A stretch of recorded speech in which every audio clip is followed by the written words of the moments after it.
Bonjour à tous. On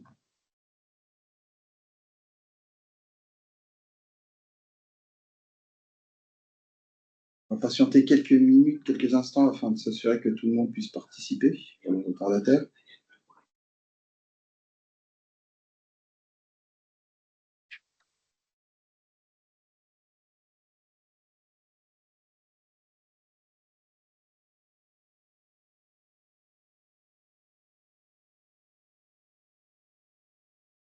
On va attendre une petite minute et on démarre.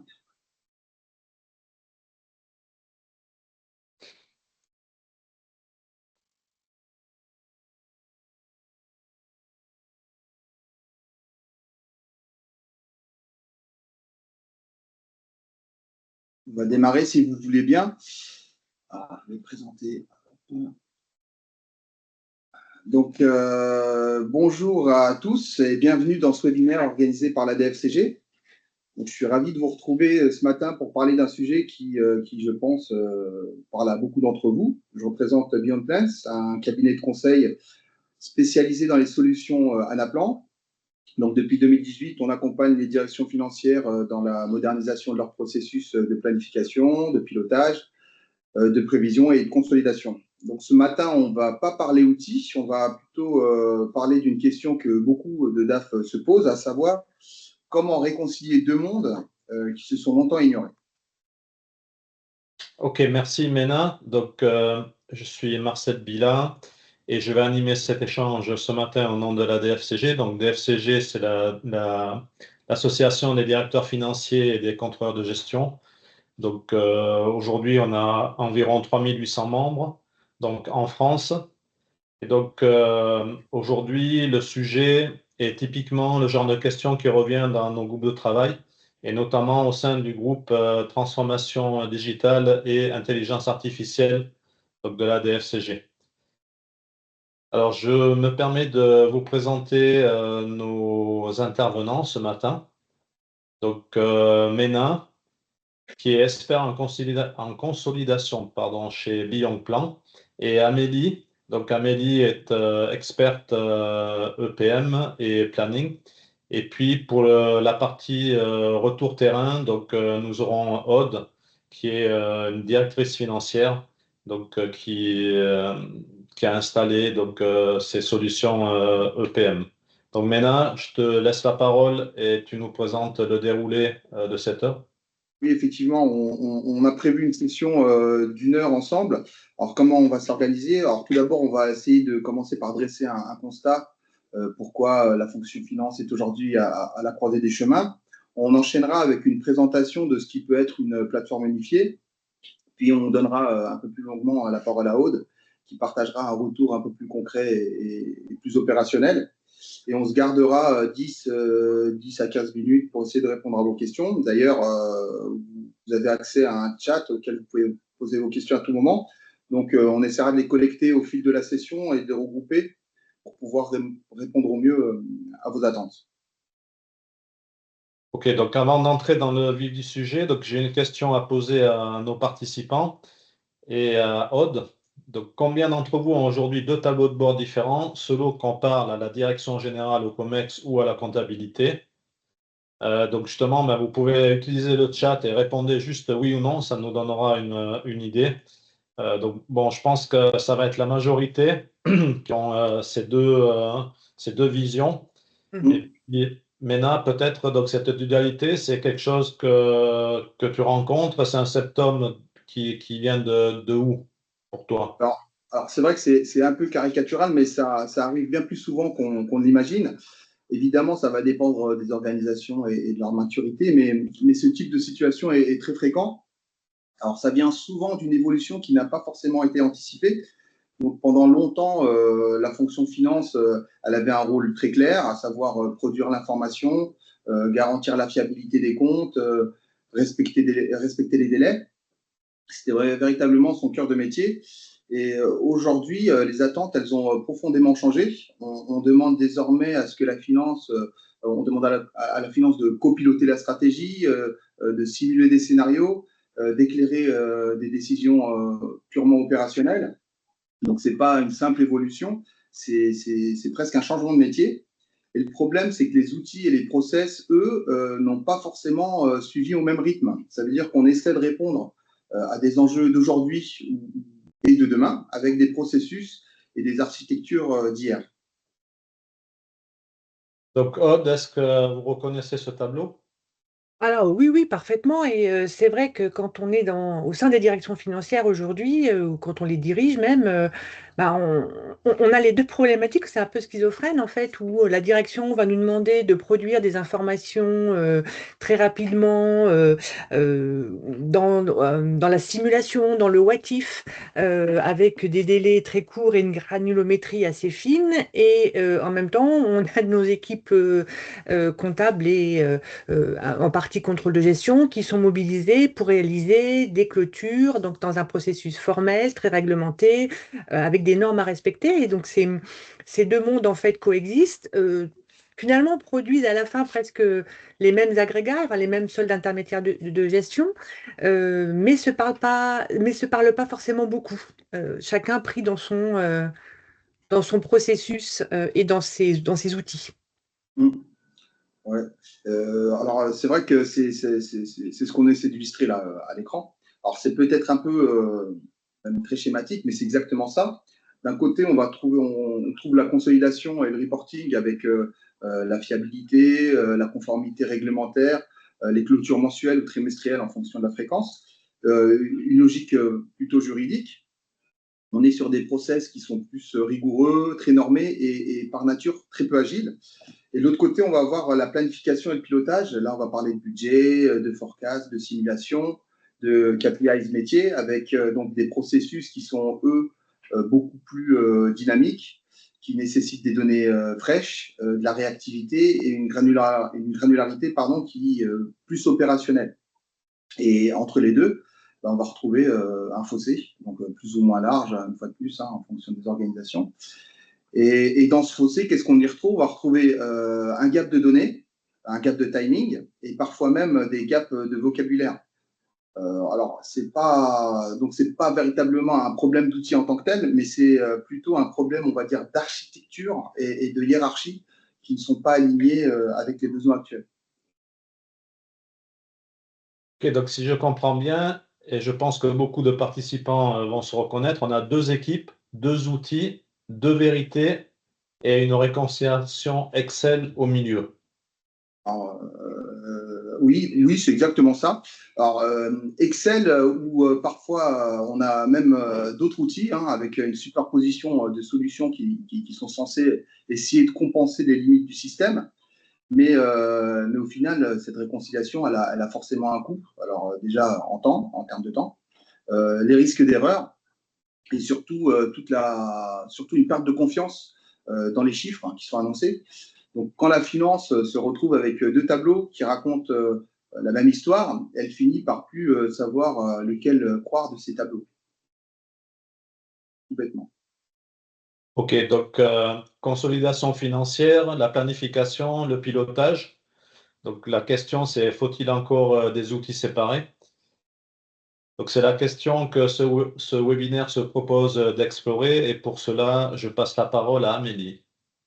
Merci Marcel. La réponse, elle est simple. Donc non, on n'a plus besoin d'outils séparés, mais à condition de bien repenser l'architecture. Aujourd'hui, une plateforme finance unifiée, c'est quoi? Ça repose principalement sur trois grands piliers. D'abord, on va avoir le socle financier. C'est un peu la base indispensable. Donc, on va parler de consolidation financière, de respect des normes comptables, de fiabilité des chiffres, de contrôle interne et de traçabilité complète. Donc, autrement dit, c'est tout ce qui va garantir que les décisions, elles reposent bien sur des données solides et auditables. On ne va pas pouvoir discuter, c'est vraiment non négociable. Ensuite, on va rajouter une brique sur le pilotage de la performance, donc le planning, le budget, les simulations, les forecasts. C'est vraiment là qu'on va transformer toutes les données en levier pour la direction générale, en anticipant les impacts financiers et en optimisant les ressources. Et enfin, ce qui va être aussi important, c'est la connexion avec les métiers, donc que ce soit les ventes, les ressources humaines, la supply chain. parce qu'un chiffre financier isolé, ça reste quand même abstrait. Et il faut pouvoir relier la finance et les opérationnels. Ça va permettre de contextualiser les décisions et de pouvoir générer des plans d'action opérationnelle directement à partir des décisions. Donc, ce qui fait la différence ici, c'est que ces 3 dimensions, elles vont partager le même modèle de données et ça va permettre de garantir une cohérence, une transparence et une rapidité dans l'ensemble des processus financiers et opérationnels. Ok, alors avant de continuer, peut-être on va voir si Mena il est bon avec son ordinateur. Là, on voit la partie présentateur. C'est-à-dire, C'est-à-dire T'as envoyé une photo, tu Mena. vois un petit slide, et donc je pense que tu ne présentes pas le bon écran. pardon, je suis désolé. Je suis sincèrement désolé. C'était pas ça. Tac. Toujours pas. C'est mieux. Là c'est Ouais. mieux. Là. Je suis désolé. Ok, alors on peut continuer, Amélie. Donc en fait, on parle d'une rénovation de fonds en quelque sorte. Exactement, on ne va pas les fondations, mais on va construire par-dessus. On va renforcer le socle existant et on va ajouter les étages au fur et à mesure. Donc, je vous laisse un instant regarder ce schéma. Mais avant, on a un outil de consolidation d'un côté, un outil de planning de l'autre, un outil de BI pour le reporting et en général un peu de Excel au milieu pour se faire parler l'ensemble. C'est pas une caricature, pardon, c'est la réalité de la plupart des directions financières qu'on rencontre. Alors que dans une plateforme unifiée, l'objectif, c'est d'avoir vraiment une plateforme unique où on a la consolidation intégrée, le planning, la simulation, les reporting et toutes les analyses au sein du même outil qui vont partager une seule source de vérité. Et c'est pas seulement un gain technologique, c'est aussi un gain de confiance dans les chiffres, de temps et de qualité des décisions qui sont prises. Ok, Mena, donc en tant qu'expert expert consolidation, donc ce passage vers le après, donc ça fait pas peur aux équipes comptables? Alors, si, c'est humain, hein. Forcément, la peur du changement, elle peut facilement créer un sentiment d'inquiétude. Typiquement, le responsable conso, lui, craint souvent que l'unification de ces processus ne dégrade la qualité de la consolidation. Or, donc c'est toujours délicat en fait, mais une fois que c'est bien conçu, ça fait pas mal, bien au contraire, hein, ça peut qu'aller dans le bon sens. En fait, l'essentiel, c'est que la plateforme continue à garantir toutes les exigences de la consolidation, à savoir toute la partie piste d'audit, la conformité réglementaire et la fiabilité sur les données. Et une fois cela assuré, en fait, les bénéfices ils vont être visibles et réels. On va retrouver plus de fluidité, des chiffres de la consolidation et de la planification qui vont enfin parler la même langue, et sans retraitement, sans manipulation de fichiers, sans bridge, enfin voilà, tout simplement. Et donc, on va retrouver une seule même règle du jeu pour l'ensemble des données.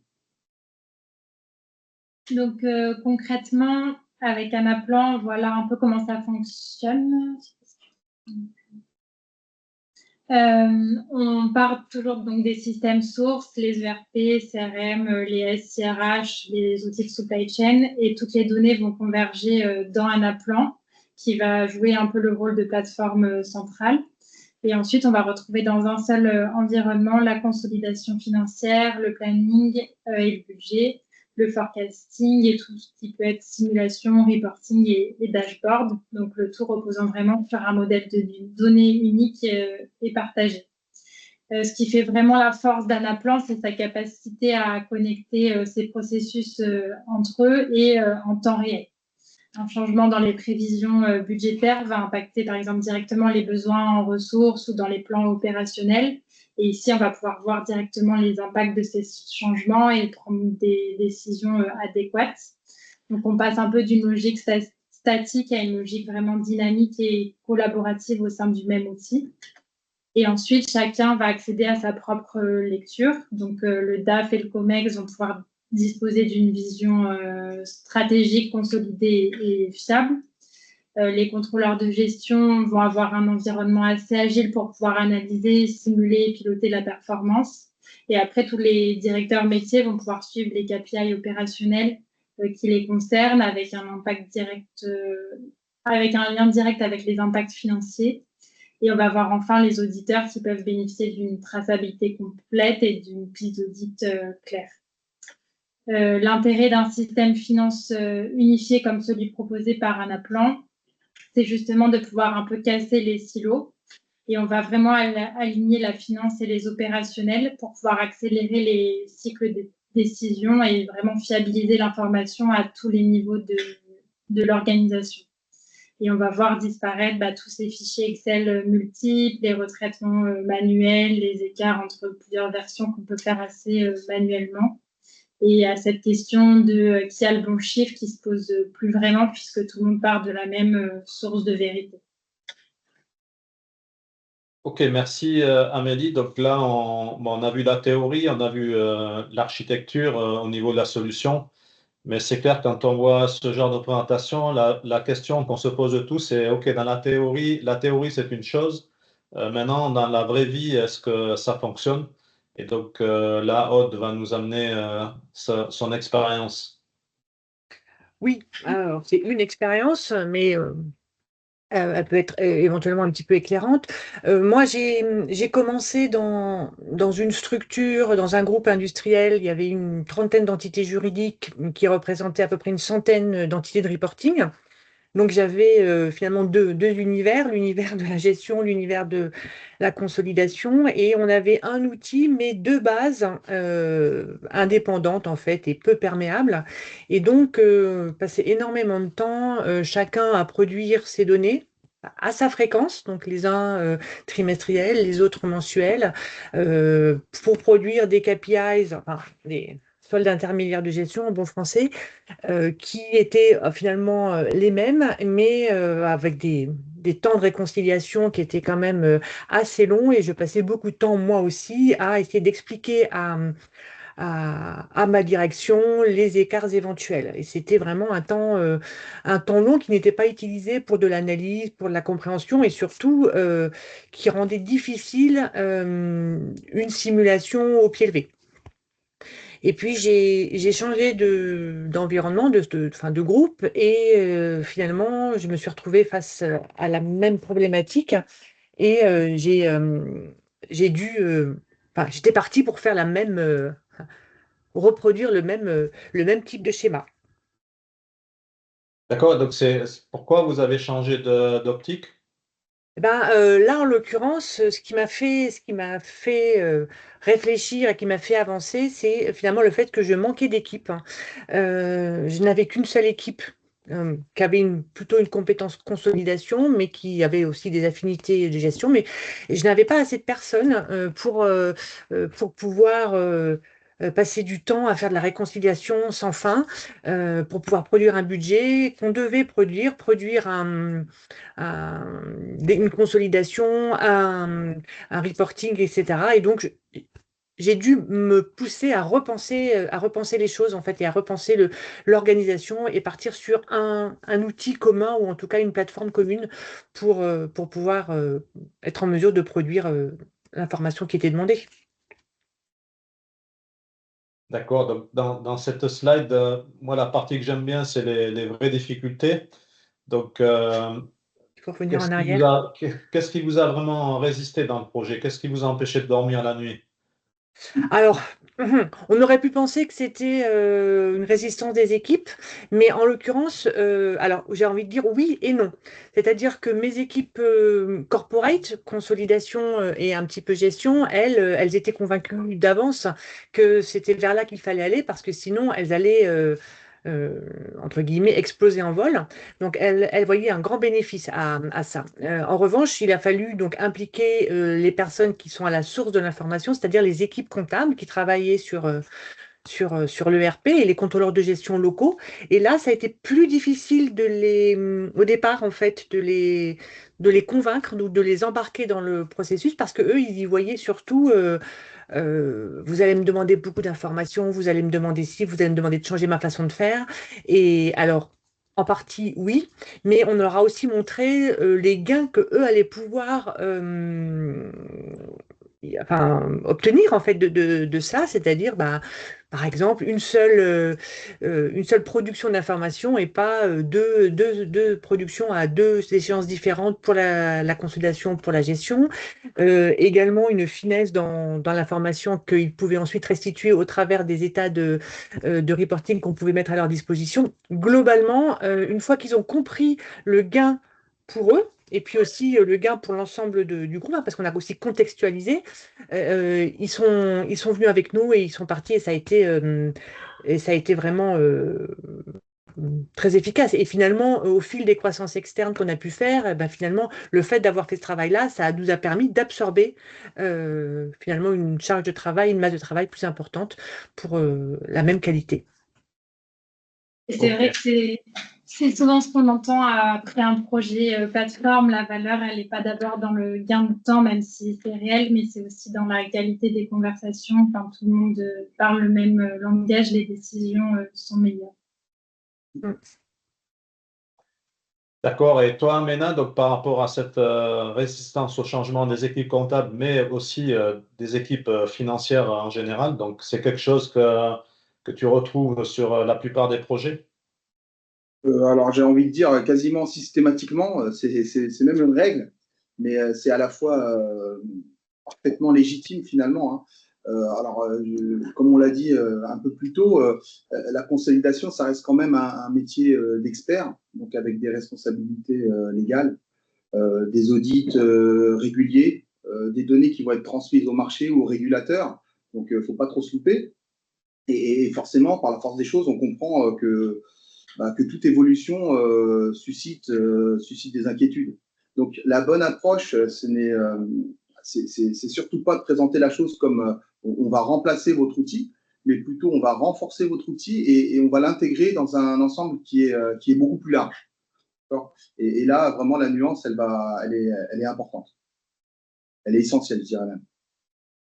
D'accord. Et puis, Aude, donc si, avec le recul, donc si c'était à refaire, donc qu'est-ce que vous changeriez? Par où vous commenceriez? Je pense que oui, je commencerai par un périmètre plus réduit.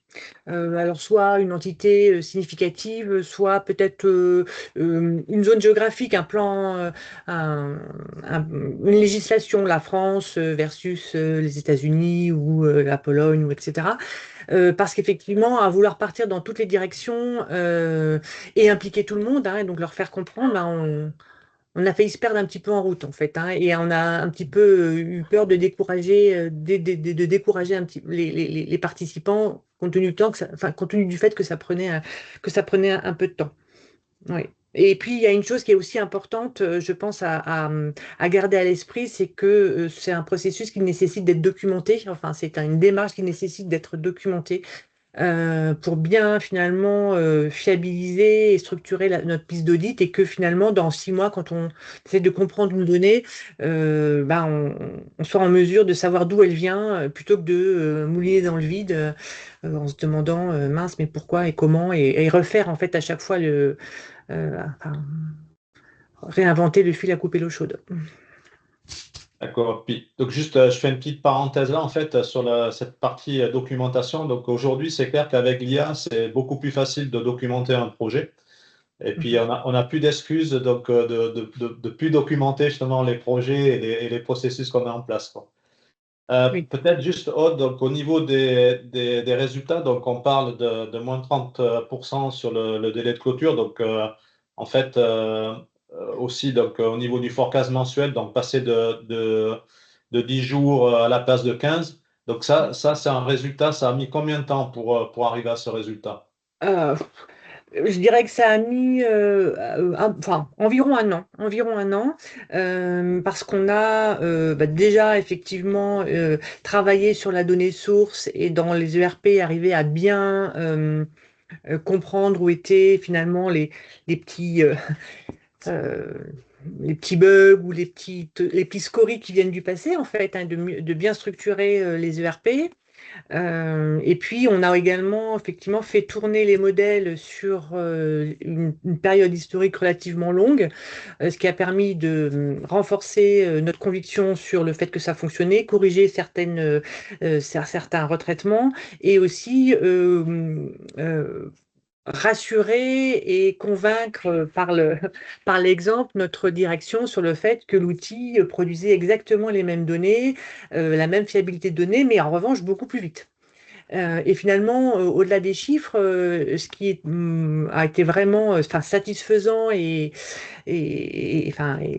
finalement très, très agréable, c'est le fait d'être en capacité de produire ces données plus vite, avec une fiabilité beaucoup plus forte, avec la capacité également de la faire jouer sur différents plans, c'est-à-dire les simulations, le budget le reporting, et mettre ces informations en regard très rapidement, et de fait être en capacité de travailler avec les opérationnels sur ces données, donc leur expliquer leur activité, parfois, enfin, leur donner des éléments sur leur activité, les conforter sur certaines de leurs compréhensions et analyses, parfois aussi casser un petit peu des croyances qu'ils pouvaient avoir.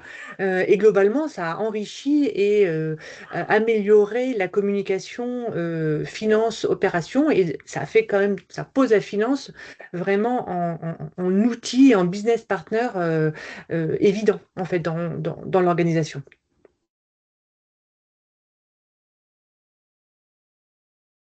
Tu voulais rebondir un peu?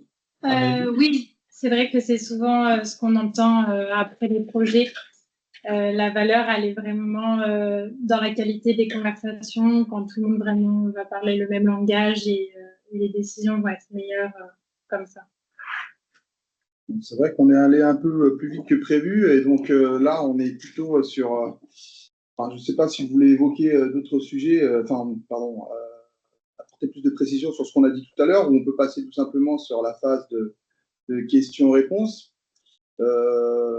C'est vrai que là, sur le chat, il n'est pas très, très animé sur ce thème, mais on avait au préalable des questions qu'on avait reçues et qu'on peut d'ores et déjà les soumettre à réponse si vous souhaitez.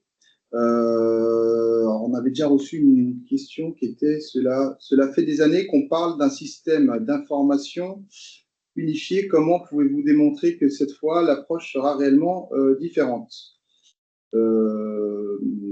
Alors c'est une bonne question. Je vais y répondre si vous voulez bien. Alors, je pense qu'on fait certainement référence à ce que l'on appelait, enfin ce qu'on appelle qu'on évoque comme la source de vérité unique. Alors, pour répondre honnêtement, donc cette promesse de source de vérité unique, elle a effectivement été utilisée un peu à tort et à travers dans le passé.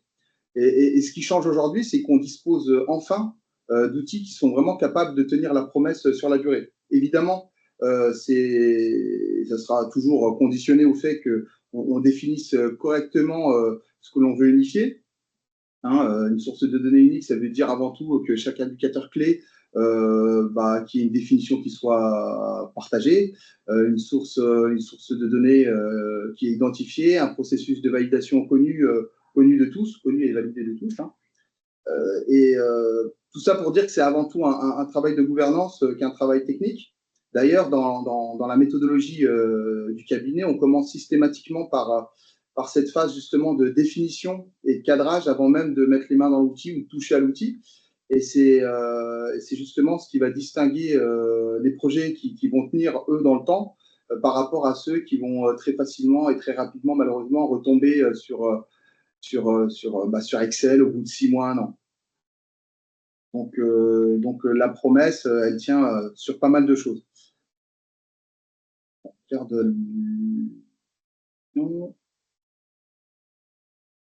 Il y a une question sur le chat, ouais. Combien coûte un projet de ce type? Alors, il n'y a pas de coût, ça va dépendre, j'ai envie de dire. Ça rejoint aussi une autre question, à savoir le coût et le temps. Enfin, je pense que c'est des choses qui sont vraiment associées. Alors, je dirais qu'il n'y a pas de règle. Ce qu'il faut savoir, c'est que c'est des projets qui peuvent être, qui sont structurants, donc sur lesquels il faut prendre à la fois du temps. Et il ne faut pas forcément parler uniquement et seulement en termes de coûts, j'imagine. C'est comme le disait tout à l'heure Aude, on ne va pas parler de coûts. Pourquoi? Parce que derrière, il va y avoir des bénéfices, une fluidité d'information, ou voire même une fluidité au niveau du vocable en interne. Donc, je pense qu'au-delà du coût financier, il faut aussi essayer d'aborder le coût vraiment en termes de communication, de temps, parce que le plus souvent, la direction, elle, ce qu'elle demande, c'est ces chiffres et j'ai envie de dire, derrière, le budget que ça a pu amener, il peut être des fois secondaire. Mais pour autant, ça va dépendre aussi d'un autre élément qui est l'élément temps d'un projet de ce type. Et pour le coup, là, il n'y a vraiment pas de règles. On est sur des projets. Alors, typiquement, sur ce type de projet, on va observer plusieurs phases. Donc, tout d'abord, celle de fondation, dans laquelle on va essayer justement d'unifier toute la partie de référentiel, essayer de se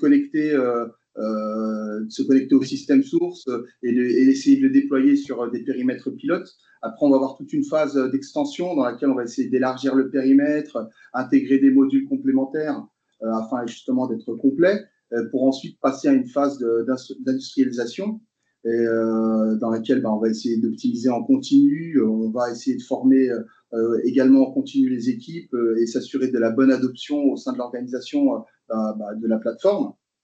Donc, ça va vraiment dépendre de beaucoup d'éléments, de la maturité du projet, de la maturité des équipes, mais aussi des objectifs qui ont été des objectifs clés qui ont été définis et donc des ambitions de l'organisation.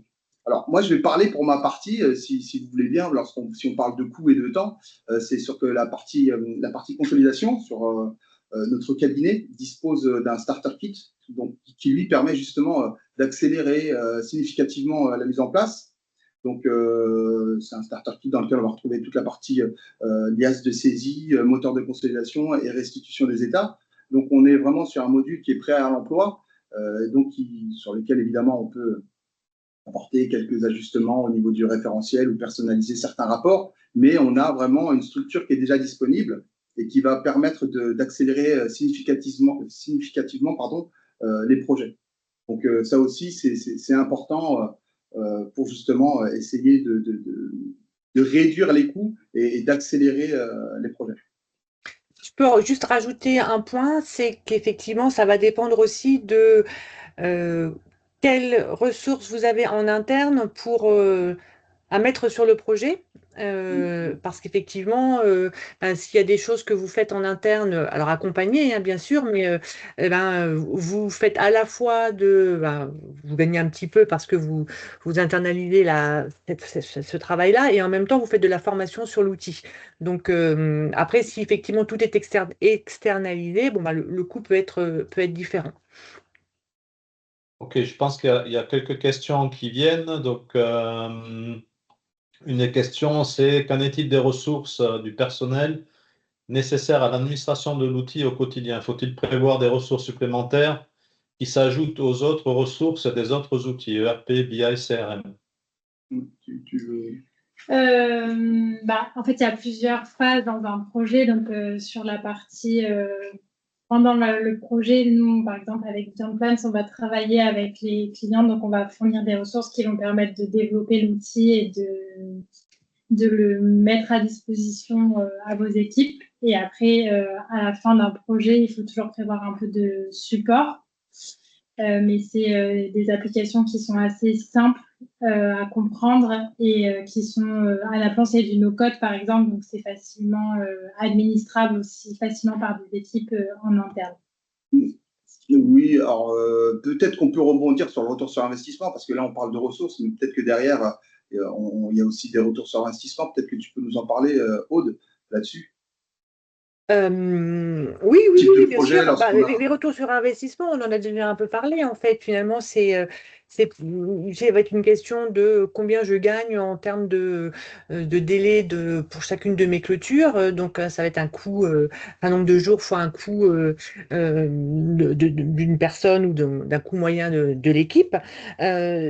Ce qu'il faut comprendre aussi, c'est qu'on peut avoir la suppression ou une réduction du coût des licences plutôt que d'en avoir plusieurs. On centralise sur un seul outil.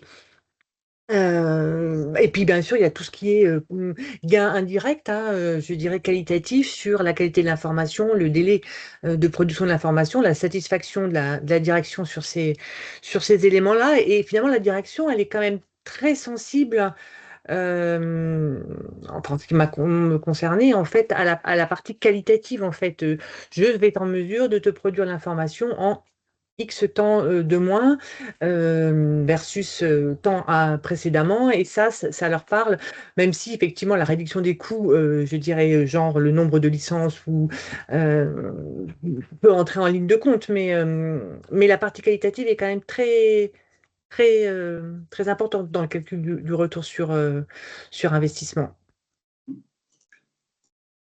Alors, il y avait une D'accord. Oui. Léna, tu veux rajouter quelque chose? Non, là-dessus, non. Enfin, c'est ce que justement j'ai essayé de dire tout à l'heure par rapport au coût. Effectivement, il ne faut pas simplement parler de coût, mais aussi sur ce retour d'investissement qui est très important. Voilà, une fois qu'on a des réponses avec des délais qui sont respectés, je pense que ça a une vraie valeur. Voilà pour ce sujet. Alors, on a d'autres questions, une notamment On a une série là, d'Étienne, donc on va prendre la série d'Étienne. Donc la première question, en fait, donc c'est sur le sujet, donc une seule base, donc une seule base comme source de vérité. Donc là, sa question, c'est API ou recopie d'infos des logiciels métiers. Et j'ajouterai justement, donc on va récupérer des informations des différentes sources, donc ERP, CRM. Donc la question aussi, c'est qu'est-ce qui va rester dans les ERP et qu'est-ce qu'on va ramener dans un plan? Tu veux essayer de répondre? Qu'est-ce qui va... En fait, oui, bah, les ERP et Anaplan, c'est pour moi c'est deux outils qui sont différents.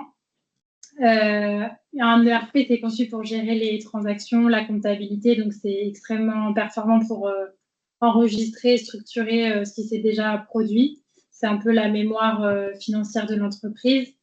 Une plateforme EPM comme Anaplan, c'est plutôt pensé pour la planification et la simulation. Donc, ça va vraiment permettre de pouvoir faire des scénarios, de modéliser des hypothèses, d'anticiper ce qui pourrait se passer. Donc, ce n'est pas des outils qui sont opposés, mais qui sont plutôt complémentaires. Il y a certains ERP aujourd'hui qui proposent des modules de pilotage financier FP&A, c'est vrai, mais leur logique, elle reste fondamentalement transactionnelle. Alors que dans un EPM comme Anaplan, on va avoir des niveaux de granularité différents, de la flexibilité dans les modèles et aussi une rapidité dans les calculs qui va vraiment permettre cette flexibilité. Donc, c'est plus des outils qui vont être complémentaires, où l'ERP va constituer un peu la source de vérité transactionnelle et la plateforme EPM va plutôt être le moteur du pilotage et de la décision. Donc, les données des ERP vont alimenter l'EPM. Et pour ça, on a pas mal de connecteurs. Il y a des connecteurs natifs, il y a des API qui permettent de faire des liens automatiques entre les deux. Exactement. Alors, j'ai vu une question un peu plus... Pardon, Marcel. Ouais, donc il y avait un peu une partie un peu technique sur la première question, API ou recopie d'infos des logiciels métiers. Donc en fait, si je traduis un peu, c'est plutôt parce qu'API ou recopie d'infos, ça peut être un peu la même chose, mais c'est plutôt est-ce que on peut avoir une connexion en vrai temps réel depuis un appelant sur des systèmes de gestion, ou est-ce qu'on recopie donc les infos tous les matins ou toutes les semaines ou peu importe, quoi. Non, exactement. Avec un outil comme Anaplan, c'est assez flexible. Donc, il y a pas mal de connecteurs natifs et il y a aussi des connexions via API qui sont possibles pour automatiser tous ces flux d'import. Et on a aussi des possibilités, par exemple, d'import de fichiers aussi CSV plats si on a d'autres besoins que des informations qui seraient stockées dans des ERP. Donc, c'est très flexible et il y a ces automatismes qui peuvent être aussi créés. Voire même des saisies libres si nécessaire. Après, on a posé une question un peu plus technique sur la partie conso. Là, je vois que. Ouais. Dernière question, là, la Q3. Voilà, exactement. Conso, French, Gap, IFRS, US Gap, et.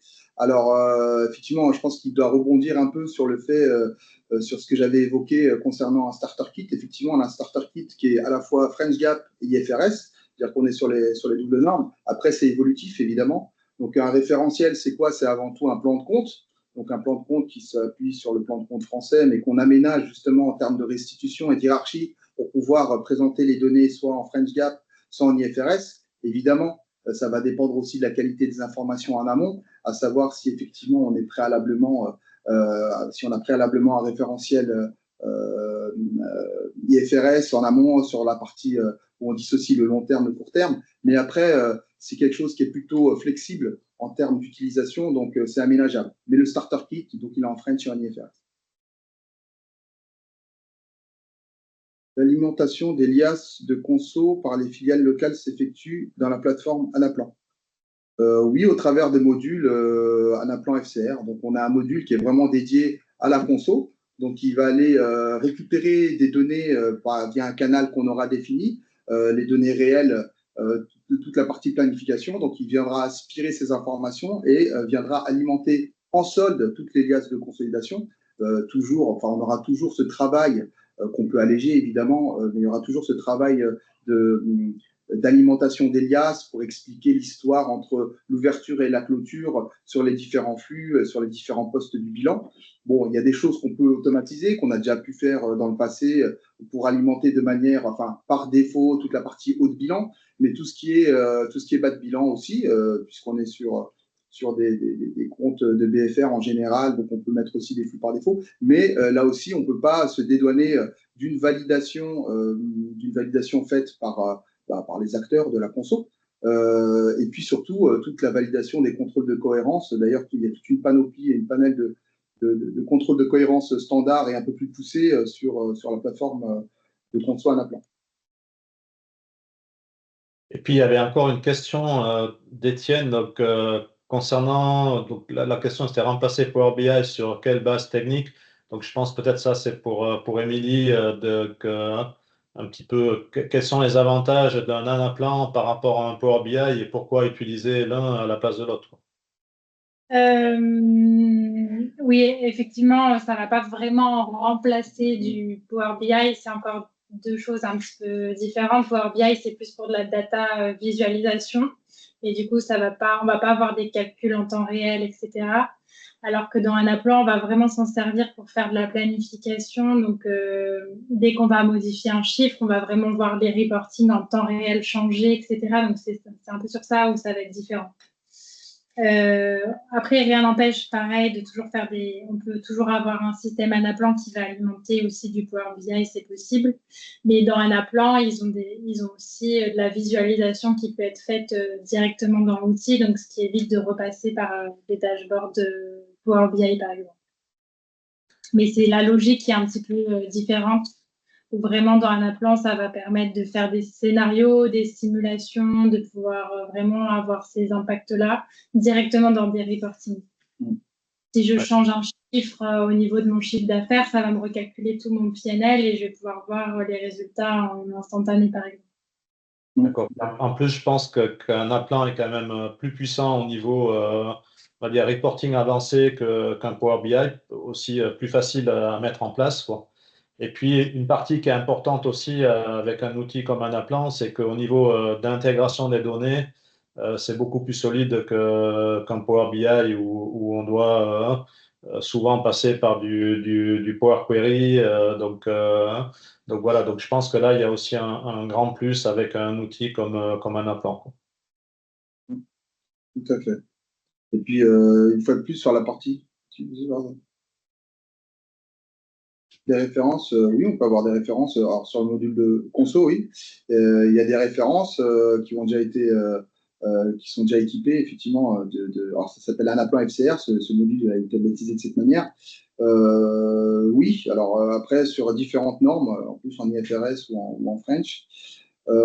Juste pour rebondir après derrière pour rebondir sur justement la différence de ce que peut apporter en plus une plateforme, c'est qu'on est aussi sur toute une base calculatoire. Enfin, moi, je parle encore pour toute la partie conso, à savoir qu'effectivement, au-delà du fait qu'on va pouvoir faire communiquer différents outils ensemble, c'est qu'on va aussi rapatrier et appliquer une même règle du jeu pour l'ensemble des données. C'est-à-dire qu'on va partir à la fois sur une consolidation sur des données réelles, donc sur lesquelles on va s'appuyer sur un moteur, Et ce moteur, il peut être utilisé aussi pour les données budgétaires.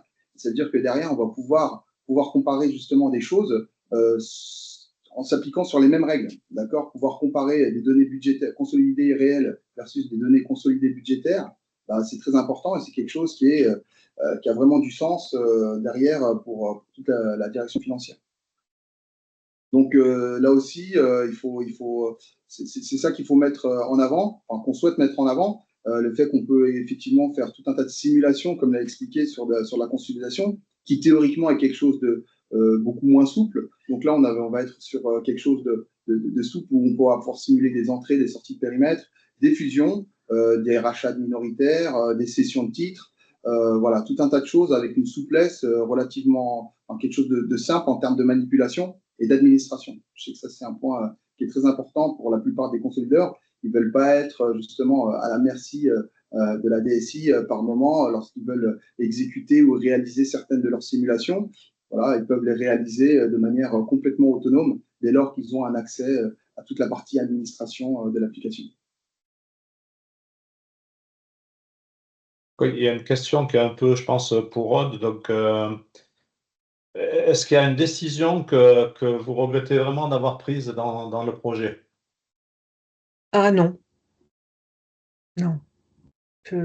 Ça a pris du temps. On a pu avoir des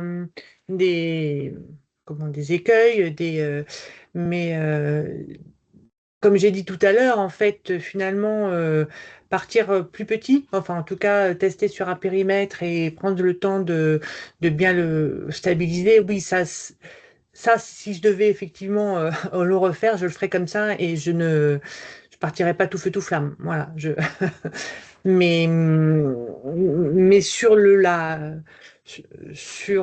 la philosophie et puis et sur la finalité du projet et puis sur les gains qu'on a eu derrière, non, j'ai aucun doute,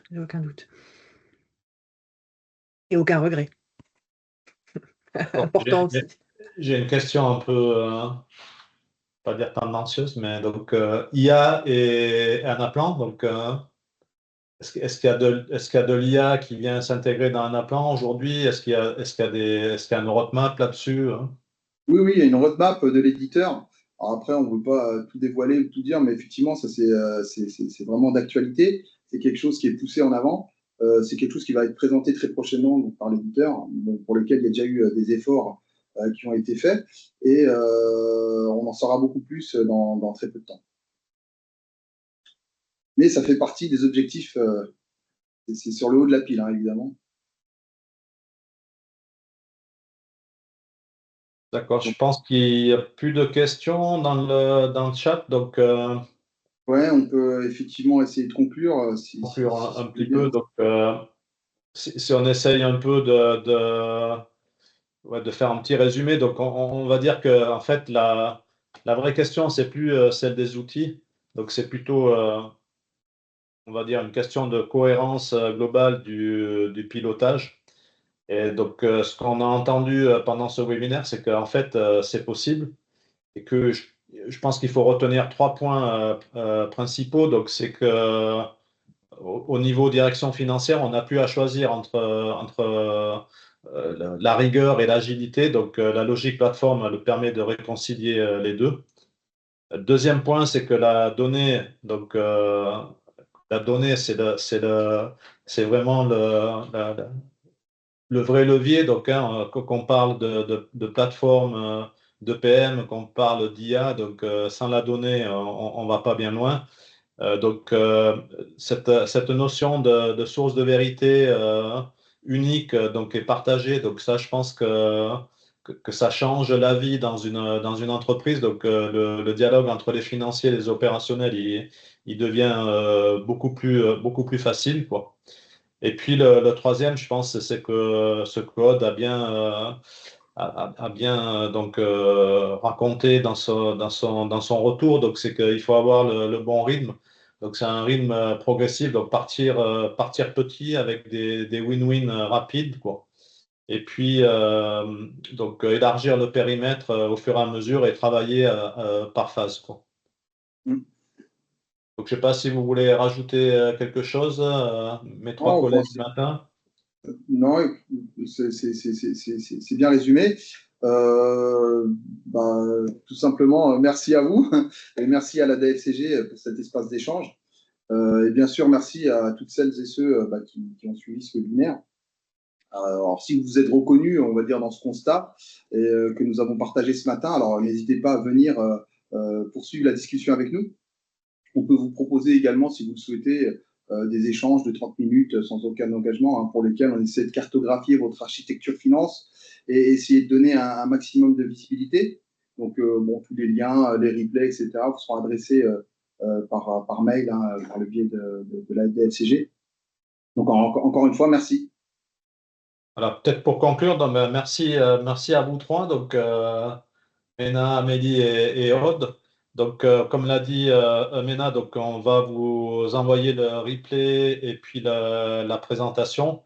Donc, si vous n'êtes pas encore à la DFCG, je vous propose d'y adhérer rapidement et puis surtout d'aller voir les prochains événements qu'on propose à la DFCG. Donc, dans la présentation, il y aura aussi un QR code donc, pour pouvoir accéder à la plateforme et puis éventuellement à l'adhésion. Donc, voilà, je pense que c'était quand même une bonne vision de ce qu'on peut faire avec une plateforme comme Anaplan. Et puis, merci à Beyond Plans pour nous avoir amené en fait cette vision donc au niveau consolidation et comptabilité. Donc, comment réconcilier les deux avec une plateforme comme Anaplan. Merci. Merci à tous. Merci, au revoir. Au revoir. Au revoir. Au revoir.